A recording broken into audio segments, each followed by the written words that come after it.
bannayuganda naddala abali wano BUWALABU ngenyagala obatuusaako nti enteeseganya bukyanzi jazz tubadde nazo wano n'okutuuka okukola puroguramu eno omwami ayitibwa Johnson Ssengendo abuddubuddwako obuvunaanyizibwa obw'amaanyi amiina bwakkiriza mu mutima omulungi ng'agenda kubeera entabiro ya Kyaddondo CBS PEWOSA mu BUWALABU neyanziza nnyo kansoke neyanziza nnyo obuvunaanyizibwa obwo era abantu bonna babeere ba mirembe baddembe okumutuukirira okumukubira essimu yajja gituwa okutuuka ku ofiisi ye mwakolera emirimu gino n'okumutuusaako ebibuuzo byonna era akkiriziddwa okukunga ebibiina okubisomesa ng'ayita ku mukutu guno n'ebbali w'omukutu guno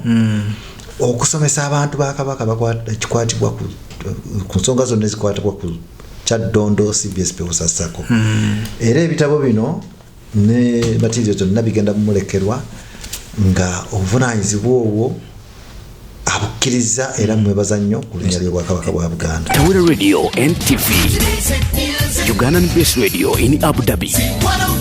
Mbalamusizaako mwenna abawuliriza abaffe abatawira radio and TV nga tusangibwa mu kibuga ekya Abu Dhabi mu United Arab Emirates nga bwe nabasuubiza nti ngenda baleetera omukungu ate omulundi ogwokusatu oba omulundi omulala nga annyonnyola ku nteekateeka ate ez'ebyenkulaakulana. Mujjukire enkulaakulana etandika naawe gwe nnyini nga omuntu. Olunaku luno olwaleero mbaleetedde ate Ssenkulu era nga yewa CBS. Mujjukire mulundi guli nagumbaleeterako nannyonnyola ku bintu ebyenjawulo CBS kyeki nayogerako ku bya digital ote olunaku luno olwaleero azze mu byankulaakulana mu bya business mu byakwekulakulanya mu bya saving mu kugamba nkulaakulana egenda okubeera nga eyita mu groups ez'enjawulo era nga omukungu ono yakulembera nga CBS ate alina n'ebitongole ebirala byakulembera. Ngenda muwa akazindaalo ababuuzeeko ate oluvannyuma tubeere nga tutandika naye nga tuli mu CBS PEWOSA byankulaakulana. Sebo nsaba obuuze kubatuuliriza era obeeyanjulireko. Abantu ba Ssaabasajja Kabaka bannayuganda mwenna abandaba n'abampuliriza mbalamusizaako nnyo era mbeebaza obuweereza n'emirimu gyonna gye mukakkalabye. Okay, nsaba tutandike. Tulaba nga CBS watunnyonnyolako gye buvuddeko CBS bisibye gyekola abantu ba Ssaabasajja Kabaka bye baganyuddwamu. Essaawa zino njagala essira tuliteeke nnyo ng'otunnyonnyola ku kigambo PEWOSA. PEWOSA gyeki? PEWOSA kansooka nkyogere mu bulambulukufu bwayo kitegeeza nti project to empower women through savings and loan associations. Kyafunzibwa ne kiyitibwa PEWOSA. Era nga enteekateeka eyo ey'enkulaakulana Ssejjoloola yalagirwa Ssaabasajja Kabaka nga tutandika radio yali atukwasa okuddukanya radio ye n'atulagira nti ng'oggyeko okuweereza programs ez'enkulaakulana ziyigiriza ezisanyusa ku mpewo mayengo g'empewo radio eno erina okutandikawo enteekateeka y'enkulaakulana egendera ddala okutuuka ku muntu wa wansi oba munnansi ng'emukwatako butereevu. Olwaki? Kubanga radio ewulirizibwa abantu buli lunaku. Kati omuntu radio eno bw'amala okugiwuliriza ekisigadde kiba ki? Omuntu ono jjukira alina omwana yetaaga okusoma. Omuntu ono alina okuliisa omwana naye nyina alina okulya. Omuntu ono alina okujjanjaba omwana.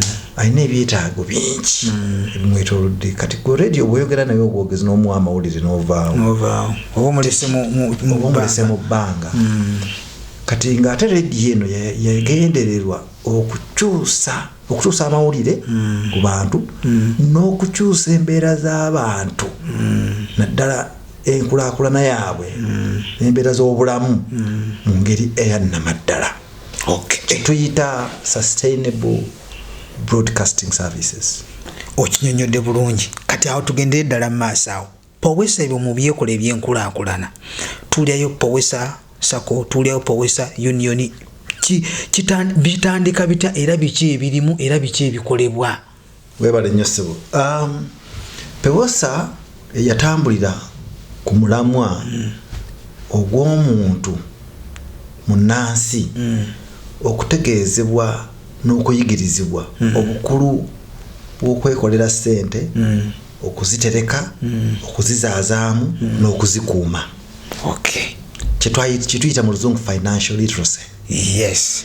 Kubanga ssente ng'ova ku Katonda, Katonda gwe tugulumiza ennyo, gwe tutendereza ennyo, ekiddirira ekiteekawo embeera ey'okukyusa omuntu okumupeeza mu nsi ssente. Ekikulu ennyo ekikwata ku bulamu. Bw'oba tolina ssente tosobola kwejjanja, bw'oba tolina ssente tosobola kuweerera mwana, bw'oba tolina ssente tosobola kuzimba nnyumba, bw'oba tolina ssente tojja kwetuusaako lugoye n'onoyamba, bw'oba tolina ssente tosobola kwejjanjaba. Naye bw'oba tolina ssente ne CBS tojja giwuliriza kubanga weetaaga amanda, weetaaga data. CBS yakiraba nti ensonga ezikwata ku ssente okuziyigiriza abantu, ssente zikolebwa zitya, ssente ziterekebwa zitya, ssente zizimbulukusibwa zitya, kituyita wealth multiplication. Essente zikuumibwa zitya, kiyite wealth retention. Neziva ku generation ezidda ku ndala. Bwe tutagitwalanga musomo ng'ate rediyo erina ewulirizibwa, tuteekako ebyokusomesa bingi ne tugaa n'ekyo katukiteeke mu nteekateeka, era ne tutandika ku rediyo nga tukisomesa waggulu ku mpewo, naye ne tuteekawo ne ttiimu z'abakozi abavubuka ne bagenda mu bantu okutandika okwogera nabo, okubayigiriza ensonga ekwata ku ssente n'okuzikuuma, oziyise obulungi, zigiraki era oziweze otya amangu. Kati mu kuziweza amangu, akakodyo ke twalaba kwe kuteeka abantu mu bwegassi bakolere wamu, nga beegasse bagatte amaanyi ga ssente ze balina, bafune amaanyi g'ebirowoozo bye balina, bafune endasi, kuba buli lwokola nga mukolera wamu mu guruupu naawe oddamu amaanyi. Weewaawo ng'ate buli omu akola bibye.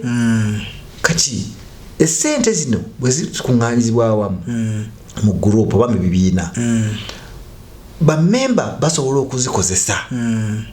Ono leero yeewola ng'oli bw'alinda ngateekateeka kyanakola, bw'azikomyawo n'omulala n'azitwala.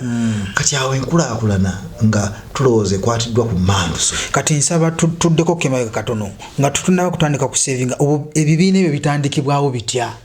Anti tukozesa rediyo ya Kabaka ne tuyita abantu tugenda kukuŋŋaanira mu kifo kino, okusinziira mu bitundu byabwe, tubatuukako batukolaganye n'abami ba Kabaka n'abantu ba LC, abantu batukungira n'abavubuka abafu ne bakunga abantu tubasisinkana ne tutandika okubaliisa enjiri ey'ebyessente nga bwe nnyonnyonnyodde. Kati bwe bamala okwegatta ne babeera mu bibiina byabwe, neefuuka nkola abantu abo okutandika okutereka, okwewola, okuzaazaamu ssente, okunoonya ebyokukola bye tuyita profit generating activities.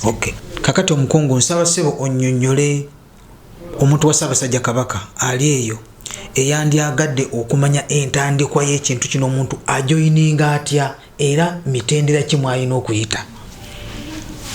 Omuntu ayagala okwegatta ku mugendo gwa CBS PEWOSA SACCOs wabanga atandikidde, asobola okutandikira wansi ku kyalo gy'ali. Tulinayo abasomesa abagenda basomesa enkola eno ne bayamba abantu okukolawo ebibiina ebyo, okutondawo ebibiina. Ate bw'aba tayagadde kubeera ku kibiina kya ku kyalo, asobola okujja obutereevu n'ayingira CBS PEWOSA SACCO ennene eziri ku masaza, naye era nga zonna zikola ku mulimu gwe gumu. Kati ebyetaago asooka tumuyigiriza ne tumubangula. Bw'amala okubangulwa n'ategeera era enkola eno n'agisiima. Kusinga byonna twagala nnyo abeere n'omutima ogw'obwegassi. Ekyokubiri alina okuba n'omutima oguzimba eggwanga ng'ate naye bwe yeezimba. Alina okuba nga ayagala nnyo okukola, alina okuba nga ayagala nnyo okukolera wamu ne banne. Kakati bw'amala okukola ebyo byonna wabaawo ssente ensaamusaamu zatandika nazo. Mu bwegassi buno obuli wansi wa CBS PEWOSA SACCOs, olina okukola ebintu nga bisatu. Sooka ogulamu emigabo. Yes. Nofuuka memba ow'enkalakkalira. Ekyokubiri bw'omala okugula emigabo giri mu lengi ki? SACCO ezisinga eziri ku masaza kati nja kwogera Kyaddondo CBS PEWOSA SACCO. Omugabo gusookerwako gwa $6,000. Era tusuubira omuntu nti asobola okugula emigabo mingi naye nga tugigabanyamu $6,000. Bw'aba ayagala kutandika n'emigabo 10 tetulina buzibu. Okay. Naye ate era ku ludda olulala twagala agende mu maaso ng'atereka. Aguze omugabo ate asigale ng'atereka. Era ng'atereka. Buli mwezi kyandibadde kirungi n'agulayo omugabo oba emigabo. Ate era nga bw'atereka. Kye tuyita voluntary savings. Kati ezo savings zo sente ziba zize. Teziriko nti buli mwezi olina kutereka bwezi zosobodde z'otereka. Naye nga mu kutereka okwo sente ezo ebbanga lyonna ly'oyagaliddemu ozijjayo. Oba oyongerako nga bw'oyagadde. Nesobola okuyamba mu byetaago byo bya buli lunaku, bya buli mwezi, ebyokuwerera abaana, ebyokwejjanjaba n'ebirala. Naye zo ez'emigabo zo tezivaayo. Zo ziyita ensimbi ez'enkizo ez'ensibo. Kakati nga tugenda okubeera nga tugenda essira nga tulitadde nnyo ku Kyaddondo, nsaba osooka obuulire omuntu wa Ssaabasajja Kabaka ali eyo ng'oggyeko Kyaddondo CBS PEWOSA SACCO. Gundi kyendala eziriyo zoyinza okubuulira omuntu nti waliyo SACCO eno bweti ne bweti. Weebale nnyo ssebo. Nga bwe nabategeezezzaako buli SACCO zino zigera kubuna amasaza ga Buganda gonna 18. Nga ekigendererwa kwe kutuusa empeereza okumpi n'abantu ba Kabaka. Basobola okiganyulwamu nga tebatindizza engendo mpanvu, nga tebakalubiriziddwa kusaasaanya ssente za transport. Ate n'abantu abo ababatuusaako empeereza babeere kumpi ng'essaawa yonna basobola okubatuukirira ne babeebuuzaako kino na kiri. Kati bwe twogerera tulina SACCO 5. Waliwo Nansango yasookawo gituyita eyeterekera eri Kabakanjagala Road. Era yavaamu gitwajjulula tugenda ng'abantu tubagamba nti abali mu yeterekera abali mu Kyaddondo tubakoledde SACCO eyammwe mutandikewo SACCO eyammwe ya Kyaddondo.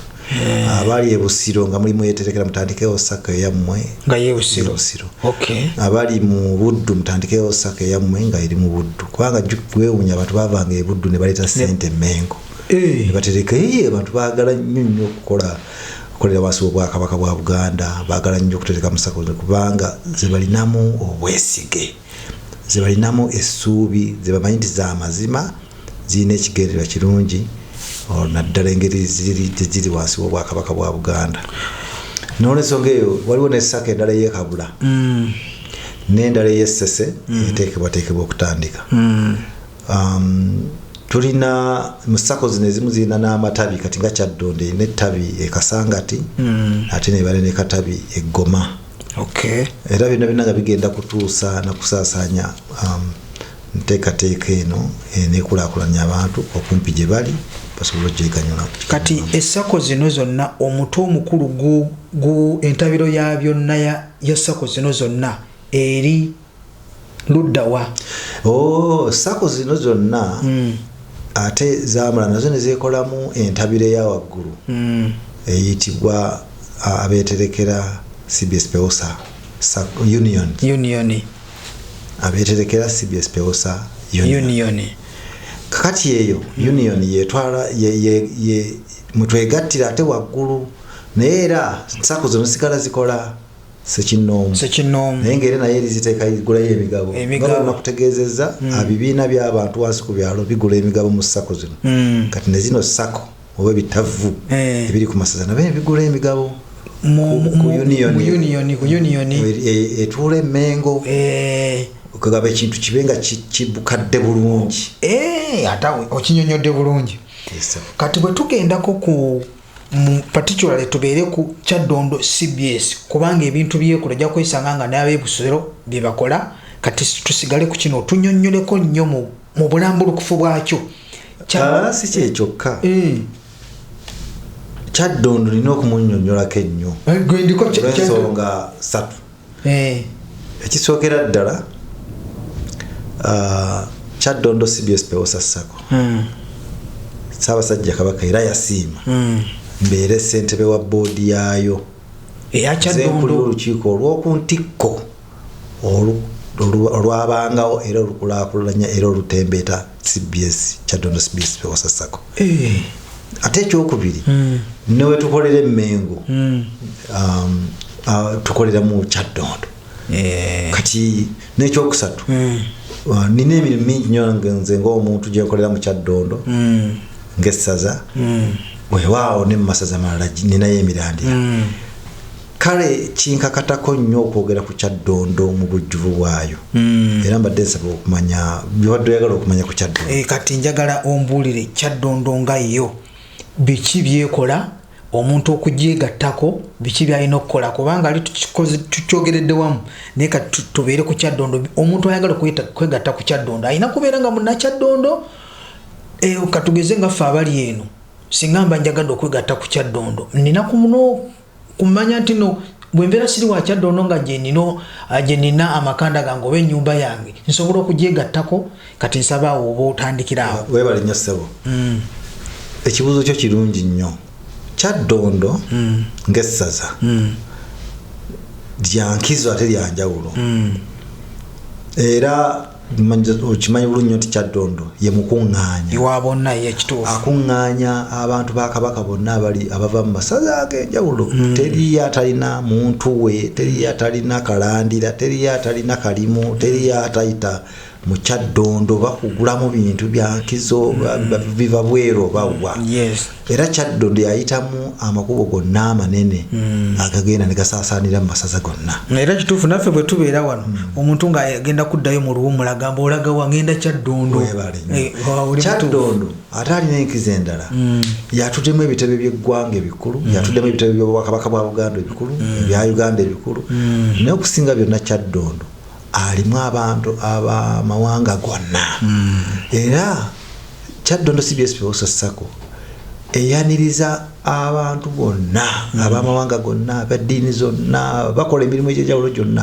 oba busuubuzi butono oba bunene oba balimi oba balunzi ab'amasomero abasiika capati ku makubo abawokya ebyuma abanaddiini byonna Kyaddondo abaaniriza kubanga Kyaddondo omugatta bantu kyekiddukiro era gwe mutima gwa bonna ensonga eyokubiri Kyaddondo akola alina enteekateeka ez'enjawulo ezikwata ku muntu ono munnansi atereka sente ayingiza sente tuno katugambe nga ababodaboda Kyaddondo alina ababodaboda bangi batereka sente zaabwe buli lunaku eyo omwami yatwewunyisa bambi ava neyo sayidi z'ekamuli omusoga yaterekanga siringi 10 buli lunaku 10 okumala emyaka nga 3 bwe yamala n'agenda ku 12 paka yatuuka ku 15 kati ateeka 15 buli lunaku yawangula n'ebirabo mu bantu abasinga okutereka kubanga ali kumpi awo ku bodaboda stage naye alina omutima alina discipline ye bw'asalawo okukola ekintu akola n'omutima gumu era alina bingi byakoze ewaabwe ne mu kibuga wano kubanga ye yamatira ekintu ky'okutereka ssente era akimanyi Kyaddondo ye SACCO kyekitavu kya Wakabaka ekiri n'omulamwa ekigaba amagoba era yagabana n'amagoba mwaka oguwedde omwami oyo kyokubiri Kyaddondo tafaayo olese sente zino n'oziterekamu okumala myezi 6 ng'ojja kujuuzijjemu ffe tukkiriza n'abantu okuterekamu sente bw'oba oyagala kutereka myezi 6 ozitwale ozitereka ekirala Kyaddondo erina emitemwa egy'enjawulo osobola okutereka emitwalo 6 osobola okutereka sente nnyingi ennyo nga bw'oba oyagadde ekirala Kyaddondo alina empeereza eziyambye abantu ez'enjawulo naddala nga tuyita mu kuwola ssente tuwola abantu abazaayo abaana ku masomero tugiyita education loan twatandikawo ensawo ey'amaka amaka mwegatta abantu 3-4 muterekanga amaka nga tugenda okuzzaawo ekitiibwa ky'amaka waliwo family zaali z'amaanyi nga zasasika naye babyansimbi naye kakati abaana bazze bagamba twagala kuzzaawo ffe tugenda kutereka ssente mu linnya ly'abajjajjaffe baali b'amaanyi naye lyasaanawo kakati ne wabaawo abantu abalala tulina products endala ez'ettaka kye tuyita ttaka loan ey'ettaka bw'oba olinawo ssente nga oyagala kugula ttaka Kyaddondo yennyini erina ettaka eryayo mu bitundu ebyenjawulo naddala ku Masaka road awo ne ku Bombo road ettaka eryo bw'oba nga oyagala kugula ttaka plot ozimbe bw'oba olinawo 3 ku 10 ffe tukuterako 6 kasi nawe olina okuba memba obanga oyagala kuzimba tusooka netugamba omaleyo plot kati netudda ku nteeseganya netugamba nti kakati tudde kati tukuwoleza okuzimba ng'eri loan yeweddeyo esooka kati tulinawo loan eza agriculture ez'ebyobulimi omuntu ayagala kugula ddagala lya birime bye kugula nsigo ebyo byonna tubirina Kyaddondo CBS PEWOSA SACCO ate era erina loan ey'abasuubuzi nga wageze n'osuula ebintu byo omusolo gubuze oyagala kugira ki kusasula myezi 3 ssente ozikomyewo Kyaddondo engeri gyayambyemu abantu mpitirivu tulina ne loan sola y'amaanyi g'enjuba emugaba loan omuntu n'afuna sola era abasola batuwadde sola naye nga tuziwola katujja neweewola nosasula mpolampola newetuusaako amasanyalaze nolema kuba mu kizikiza oba n'okendeza biiru z'amasanyalaze wansasudde tulina looni eza insurance tulina insurance ebyo byonna tubikola kugamba SACCO erowooleza abantu etunuli obwetaavu bwabwe obw'enjawulo nejja nebugonjoola awina ekintu kyoyogedde kyenjagala tugendeko nnyo mu maaso tulina bannaffe baddala abantu ba Ssaabasajja Kabaka abawangaalira mu nsi zino baagala okukola ebintu e Uganda naye ne babeera disappointed oba ne bamalibwamu amaanyi n'asindikira ssente mukadde we oba asindikidde mukulu we oba asindikidde ssenga we amugulire ettaka oba amuzimbire ennyumba noweesanga nga ssente baziridde kati abantu abo ndaba programu eno bagenda giganyulwamu naye mu ngeri y'enjawulo njagala nnyonnyola omuntu ali wano mu UAE United Arab Emirates ayinza kuganyulwa atya mu Kyaddondo PEWOSA SACCO Kyaddondo CBS PEWOSA SACCO yo yakoze enteekateeka ng'egenda kubamalirawo ebizibu ebyo byonna olw'ensonga bw'oggulawo account ne CBS Kyaddondo CBS PEWOSA SACCO sente zo bwoddamu okutereka oziweereza butereevu ng'okozesa mobile platforms nga MTN, Airtel n'enkola endala ate kati tulina ne app gye tugenda okutandika app eyo nga naye egenda kubeeramu wallet CBS PEWOSA wallet kati nga okola ki osobola okutereka mu wallet osobola okutuweerezaamu ssente era yeyungiddwa bulungi nnyo okugina emikutu emirala tulina nekituyita international platforms engeri gye babwezaamu ssente era osobola okukozesa visa card osobola okukozesa international card endala yonna n'olwensonga eyo ekyo ekyokuweereza ssente ezibadde zibula nekibanga kivuddewo ekyokubiri bw'oweereza ssente zo obubaka bukuddira ku ssimu yo n'olaga nti olaba olinayo ssente zo bweziti luli watereka bweziti neziwera bweziti kakati ziweze bweziti wonna oyagala ogenda ku ssimu yo ng'okebera kati omutima negulema kutundugga ti ssente zange gyeziri nzirina olw'enkola ya tekinologiya ebyo byonna byonna kati byanjulukufu biri mu kitangaala ekyokusatu tukoze enteekateeka nga Kyaddondo ekyagiguza ettaka nga bamemba baffe waliwo be tulina abali Thailand baali baagala ettaka ne batugamba tubanoonyeze naye abantu bonna be twafunanga nga babateekeramu empewo babateekeramu ki sente nnyingi nnyo tugamba Kyaddondo keesuubula ettaka Kyaddondo CBS PEWOSA SACCO bwesuubula ettaka lino bamemba be baba basooka okuganyulwa ekisooka okuligula nga baguze ettaka eddungi erikakafu eraliiko bizibu ekyokubiri bamemba bano tubateerewo enkola eyekusasula empolapula nga tubawoze bafune bafune ettaka eryabwe basobole okuvaako kye balina baleme kukolera bwereere mu nsi muno abantu abamu era baliguze naye olina kusooka kuba memba kyesookerwako kakati omuntu ali wano n'ekyokusatu bamemba era tubawa advisory services bangi nnyo abantu abali ebweru eno balowooza ebintu bingi bwe nakola Uganda kino kiri kijja kukola naye tubawa amagezi nti ffe tuli ku ground kino kyekitambula kyekiyinza okuyamba tomeza wano kino kijja kufiiriza wano kubanga bamemba baffe tetwagala bafiirwe ssente twagala bakulaakulane tubayamba nnyo okubawa amagezi ag'ekikugu ate nga ga mazima era nga ga mukwano. Kati ensonga endala abantu bayinza okwegattira eno ne beekolamu ekibiina ne beewandiise ne batandika okutereka. Ekyo kituufu ddala bwe baba basazeewo nga baagala kutereka mu gurupu oba mu kibiina basobola okwekolamu ekibiina kyabwe batereka ssente zaabwe kati ne bakkiriziganya nti ssente ezimu zetunaatereka tujja zitwalanga mu Kyaddondo oba zonna ekyo kiri gye bali era tubawandiisa bulungi nga gurupu ng'ekibiina era kibiina kyetayira twakiwandiisa wabula ate era omuntu ne ssekinnoomu naye asobola okujja butereevu n'atereka asobola okubeera mu kibiina ate n'asobola n'okutereka ssekinnoomu asobola okuterekalira mu kibiina era mu ngeri emu n'aterekera ne ssekinnoomu oba n'akolako ekimu ku byombi oba n'akola byombi awo nawo n'abaakulaakulana njagala okukakasa bammemba nti Kyaddondo bwesiga ssente z'abantu ssente zino ziterekebwa bulungi mu mazima Kyaddondo ekola ebintu mu musana etuuza annual general meetings ate Kyaddondo erina emikutu emiggule essaawa yonna abantu kabakola ki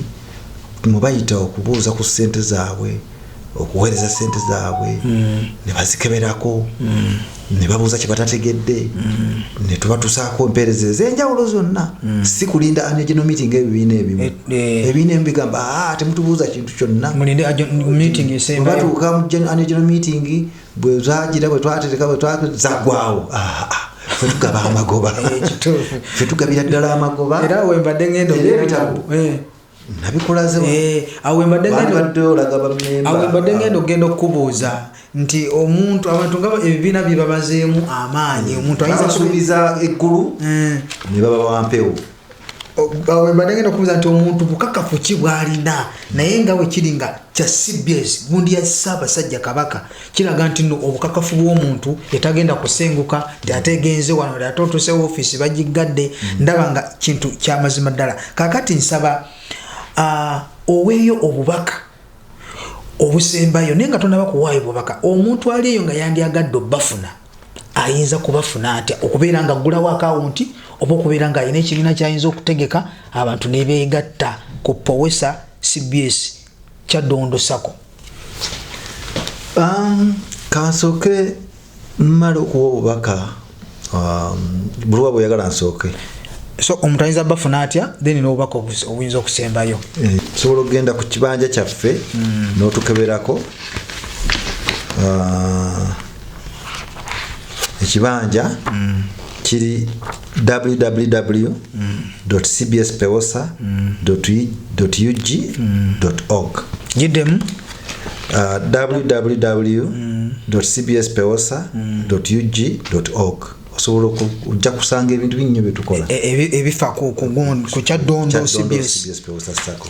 Ekyokubiri osobola e Uganda okukubira omukyala manager general manager wa CBS PEWOSA SACCO ayitibwa Barbara Nansubuga n'akuwa amawulire agasingako era ngenda kusoma ennamba ye Barbara Nansubuga ali ku 07557 kati gwali eyo olina okuteekako ka +256 omutuufu +256 757 225 300 ye mukyalaani Barbara Nansubuga nga ye general manager.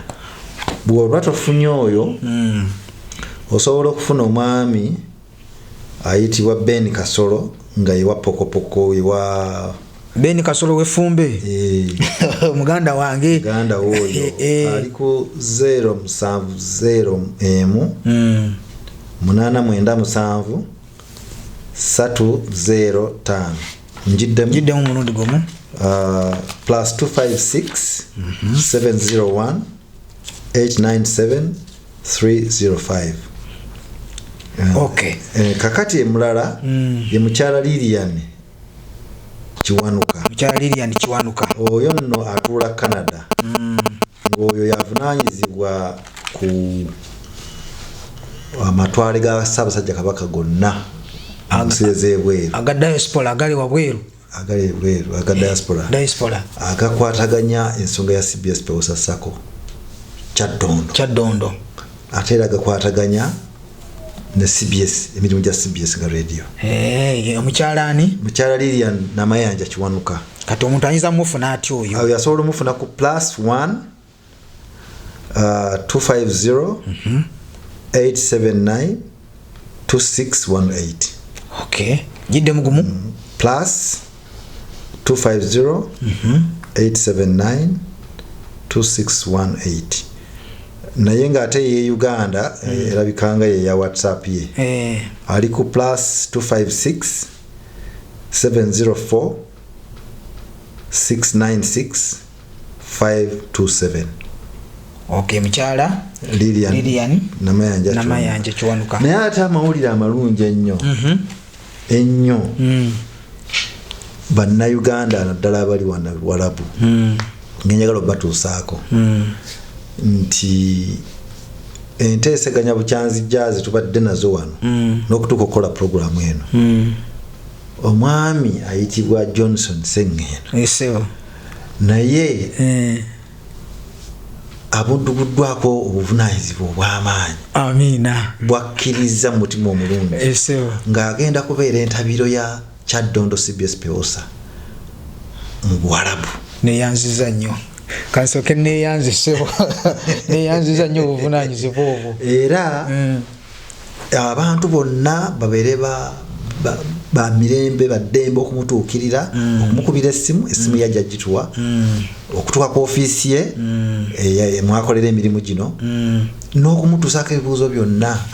Era akkiriziddwa okukunga ebibiina kubisomesa ng'ayita ku mukutu guno n'ebbali w'omukutu guno okusomesa abantu ba Kabaka ekikwatibwa ku nsonga zonna ezikwatibwa ku Kyaddondo CBS PEWOSA SACCO. Era ebitabo bino ne materials zonna bigenda mumulekerwa nga obuvunaanyizibwa obwo abukkiriza era mwebaza nnyo ku linnya ly'Obwakabaka bwa Buganda. Obubaka obusembayo ku nsonga eno ey'enkulaakulana ya CBS PEWOSA naddala nga tuyita mu Kyaddondo CBS PEWOSA SACCO bukulu nnyo obukwataku okukolera awamu. Omuntu yenna ayagala okutuuka ewala asaana n'atambula ne banne, naye ayagala okutuuka amangu asobola okutambula yekka. Ekyokubiri, buli we tukolera awamu ebintu byanguwa, kifaanaganako okwetikka ejjinja eddene. Omanyi obwavu bulinga jjinja oba mpologoma. Omuntu yenna okusobola okukendeeza ku buzito notabenduka kifuba nkulaakulana kisaana n'okola banno ensimbi zikwangulira okutuukako kyetaaga okusiga.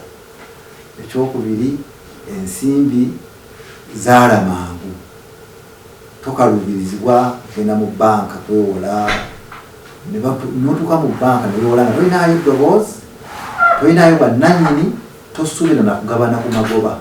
Banka ezo ezisinga obulungi zetulina zatandikibwawo bannaffe beebunaayira, nabo bagenda kukola magoba, naye bo ne bazituleetera tetulinaamu migabo nga bannayuganda oba abantu ba Kabaka. Kirungi nnyo n'ofuna emigabo mu kittavvu oba mu SACCO nga osuubira okugabana amagoba gwe nga mmemba, oba weewoze oba teweewoze. Ekyokubiri, essente ezo za nsibo za famire emirembe n'emirembe. Ekyokusatu, obuweebwa obuweereza obw'enjawulo obulimu nti oterekayo n'ojjayo, tewali agamba nti ssente zonna bwezitereka zikwatibwayo okukwatibwa nga kkomera. Ziri ez'emigabo zo ze zisigalayo, naye omuntu okusobola okwewola obulungi n'ofuna ssente zeegasa kiba kyetaaga n'oba n'empisa oba enkola eya olubeerera ey'okugula emigabo n'okutereka ku ssente. Buli lw'otereka ssente nnyingi oba n'okula emigabo mingi era ojja kufuna ssente nnyingi zikusobozesa okukola emirimu egirimu embavu.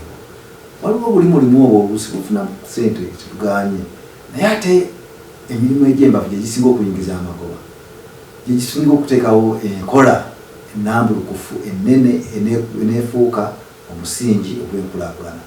N'ekirala enkola eya CBS PEWOSA eya Kyaddondo ne SACCO tugyenyumirizamu nnyo kubanga yeereetedde abantu ba Kabaka okukwatagana mu ngeri eyannamaddala okusobola okulwanyisa omulabe bwayita obwavu. Ng'ow'ebweru akwatagana n'ow'ewaka, ali Abu Dhabi, ali Dubai, Sharjah akwatagana n'omuntu ow'awaka ne tukubanga tukwataganye. Tulekeraawo okubeera mu nkola esabiriza wabula tubeere mu nkola enoonya ekola eteekawo essente eteekawo ebitavu mwe twewola. First of all ebitavu byennyini bitukolera amagoba nga bizinesi kitegeeza kitavu bizinesi kyoba oyingidde. Ekyokubiri kiyamba okuteekawo enkola ey'okukwatagana ku mukono nga teri asise muguwa nga teri alombye ekiryawo kiyitiridde. Gwe kasita ofuuka mmemba kitegeeza okukkiriza okukwata ku mukono n'okukwata ku balala ku mukono. Engeri y'okukwatagana ku mukono eyo n'okusikangana mu mukono eyamba nnyo okulwanyisa obwavu kubanga bwe nteekawo bwe nfuna ekirooto kyange manya nti bannange abali mu kibiina ekyawamu oba ekitavu kya PEWOSA Kyaddondo bagenda kunkwatirako nsimbule ekigere nsenvule ate nange nja kukwatirako omulala. Bannange enkola eyo nga yakitiibwa nga ya bwakatonda kuba Katonda yatuteeka mu nsi tutabagane tukolagane. Enkola eyo ejjawo n'enjawukana ddiini mawanga biki. Enkola eyo erimu bwakatonda mungi kubanga eyagaliza mulimu okuyambagana mulimu okusikangana ku mukono mulimu buli omu okubeera eddaala lya munne. Buli lwamuntu ayagala okulinnya akasolya ogende waggulu olina okuba n'eddaala. Naye abantu abasinga tebamanyi bukulu na mugaso gwa kukolagana mu bwegassi gwa kukolagana mu bwa sseruganda. Ekirala ne mukolagana mu ngeri kintu ekyo ekikyusa obulamu bwo n'obw'abalala. Abantu baagala nnyo okukolagana mu by'emipiira mu byobuzibozi n'ebirala naye nebeerabira nti bw'omala okuva eri weetaaga essente z'onoolya, weetaaga essente eza rent, weetaaga essente z'okusasulira omwana school fees. Enkola eno erimu essanyu, erimu okwesiima, erimu okutabagana, erimu okukolagana, erimu okwagaliza, erimu okwekwatako buli omu n'akwata ku munne. N'olw'ensonga eyo nkola ffe tugitwala ti ya bwakatonda. Mbakubiriza mbasaba bana ensonga ezikwata ku kula tuzitwale nga nkulu naddala eziteereddwawo Ssaabasajja Kabaka eziteereddwawo Bwakabaka bwa Buganda. Kikulu nnyo omuntu okufaayo ku by'enkulaakulana. Kikulu nnyo omuntu okufaayo ku mbeera ye n'ey'abalala. Kale ffe nga CBS obuvunaanyizibwa bwaffe obukulu bwa mirundi ebiri okutuusa amaloboozi n'ebyempuliziganya bye tuyita communication n'okuteekawo n'okubangawo ebyenkulaakulana. Emiramu ebiri emikulu enjagadde okwogerako era mbasaba tusenye ekitiibwa tuwagire nnyo leediyo ya Kabaka kubanga ate birimu ku lutindo olutuusa ku nkulaakulana nga bwe muwulidde. Tweyanza nnyo tulaba n'okutuwuliriza. Ssaabasajja Kabaka awangaala. Abanga bange abanga bange mukono mbalabe mukono mbutu kale munyenye mbalabe munyenye biwato. Tawula Radio ne TV ne programu zaffe ensengeka obulungi omuli ebyemizannyo ebyenjigiriza eby'obusobozi n'enkulaakulana byonna wano ku Tawula Radio ne TV amazima we gafa.